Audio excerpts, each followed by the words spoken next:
Back with John Day and his Fab Five. We're counting down the 4A boys teams for the 2012 cross-country season.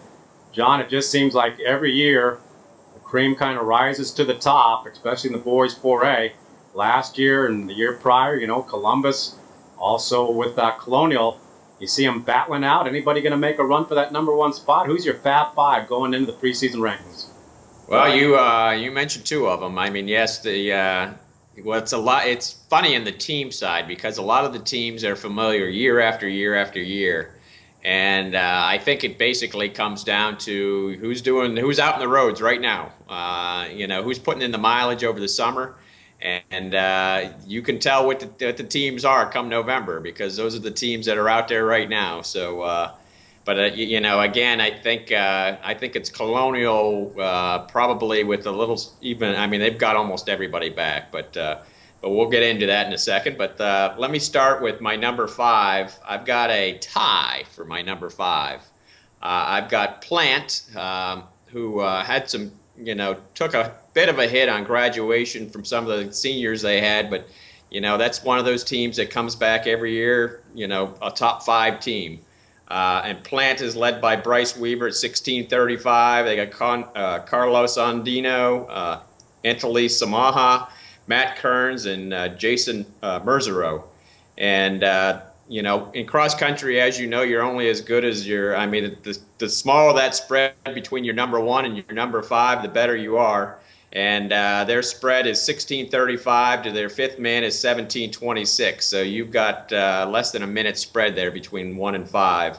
And then their #6 guy, Lawson Jaffe, has a 1733. So that's a pretty strong team, top to bottom. They're my tied for #5.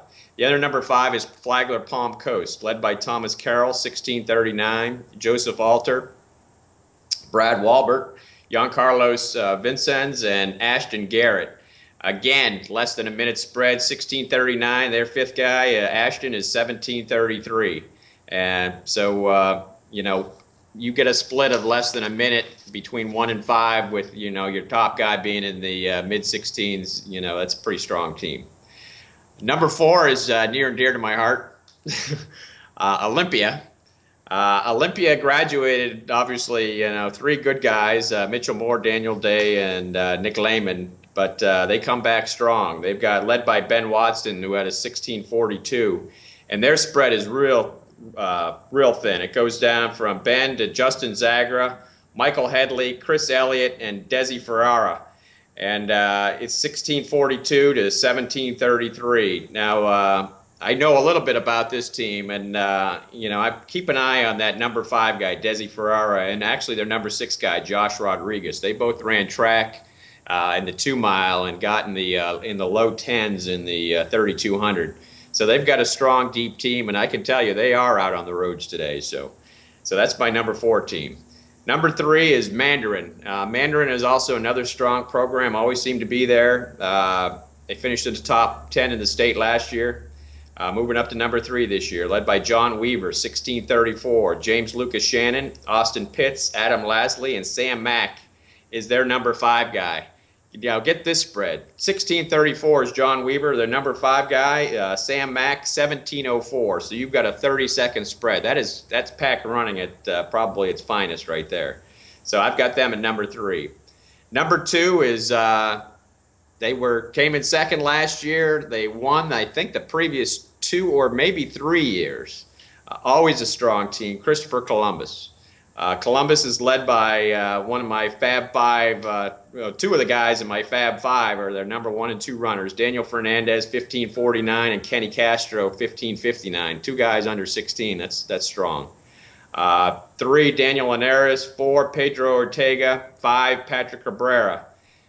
Their 5 guy is at 1647, so as you can see, that they're pretty well separated from 1 and 2. And my #1 team, Colonial, defending state champ, came in 3rd the year before last, got almost everybody back, led by their superstar Andres Arroyo at 1459. Curious to see how low he can go. John Profit, Raul Ramirez, Cal Blicht, and Kyle Decker round out the top 5. And So, and their fifth guy is at 1654. Sixth guy is at 1703. So Rene Placencia has put together another strong team. And it may be close at state between Colonial and Columbus. Columbus always seems to show up at the right time. But they got beat by, I think, 17 points last year at the state meet. And I think it will probably be pretty similar this year. But again, it's July and not late October. So we'll see what happens.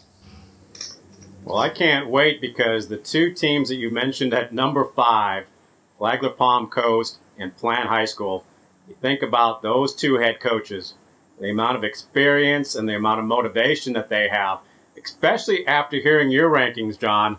I think they will be fired up to move up and get out of that number 5 position.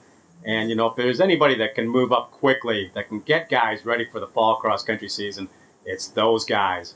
So I feel a little bit of anxiety for the teams above them just because I know that when Boza and Halliday put their heads together, they can go head-to-head with the best in the state. So Mandarin, Olympia, you all better watch out. Columbus and Colonial, I think those guys are coming to you. And I'm going to make a little bit of prediction here. I think this is going to be the breakout summer. I think when we start talking about Andres Arroyo in the fall, we're also going to be talking about another Arroyo donning the colors and running very, very strongly for Colonial. Andres' younger brother had a good season last year, but he's a year older now. And you can just imagine what that's going to do to solidify that team, which will probably be the best in the state. And Colonial is going to be very motivated. You know, it's always a great battle between Colonial and Columbus, and they could probably duke it out again this year. Can Colonial get the repeat, or can Columbus take back the state championship down to Miami? We will find out here in a couple of months as the season plays out. A great Fab 5 for your 4A boys. John, we look forward to talking to you down the road. We'll have more Fab 5 rankings coming along the way. Great. Thanks, Bob.